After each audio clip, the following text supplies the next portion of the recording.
লখিমপুৰত পুনৰ বানপানীৰ তাণ্ডৱ দেখা গৈছে যে আজি ৰাতিৰ পৰা এজাক বৰষুণতে এই সমগ্ৰ অঞ্চল বানপানীয়ে বুৰাই পেলাইছে আৰু ৰাইজৰ মাজত সৃষ্টি হৈছে হাহাকাৰ পৰিস্থিতি। ৰাইজ এফালে খাদ্য সংকটত ভুগি আছে, আনফালে ৰাইজৰ পানীত হাঁহ নচলা অৱস্থা হৈছে যে তেওঁলোকে ঘৰ বাৰী হাঁহ সামগ্ৰী আৰু বিভিন্ন পশু পক্ষী তেওঁলোকে এক প্ৰকাৰৰ তেওঁলোকে খাদ্য সংকটত ভুগিছে। তেওঁলোকে এটা কথা দাবী জনাইছে চৰকাৰক যে অনাগত দিনত তেওঁলোকে ভোট বৰ্জন কৰাৰ সিদ্ধান্ত তেওঁলোকে গ্ৰহণ কৰিছে, যিহেতু এই অঞ্চলত পূৰ্বৰ পৰাই এই অঞ্চলৰ ৰাইজে বিভিন্ন সমস্যাৰ লগতে এই বানপানীৰ সমস্যাত এক প্ৰকাৰৰ ভুগি আহিছে। এই ক্ষেত্ৰত কোনো ধৰণৰ সাহায্য চৰকাৰে প্ৰদান কৰা পৰিলক্ষিত হোৱা নাই।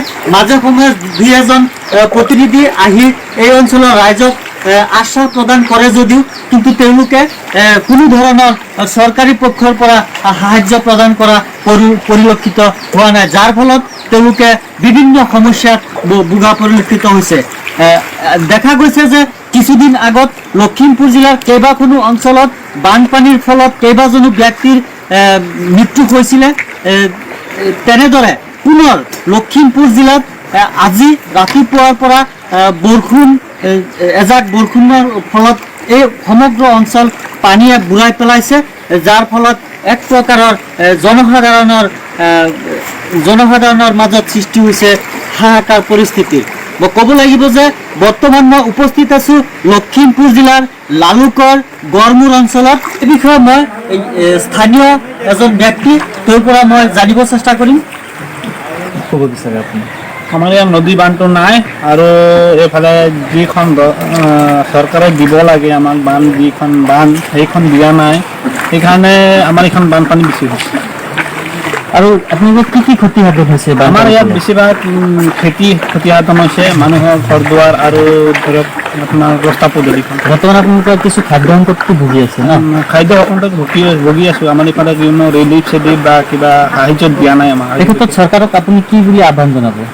কি মানে আহ্বান জনাম মানে এতিয়া আমাৰ খোৱা বোৱাৰ কাৰণে অলপ দিগদাৰী হৈছে আৰু ৰাস্তা পদূলিখন আমাৰ একেবাৰে বেয়া হৈ গৈছে। সেইকাৰণে আমাৰ সেইকেইটাই লাগে আৰু ৰাস্তা পদূলি আৰু খোৱা বোৱাটো অলপ ৰিলিফ দিব লাগে আৰু। আমাৰ ফালে ৰাইজৰ ইমান হাৰাশ হৈ আছে, আপোনালোকে কেলে নিদিয়ে?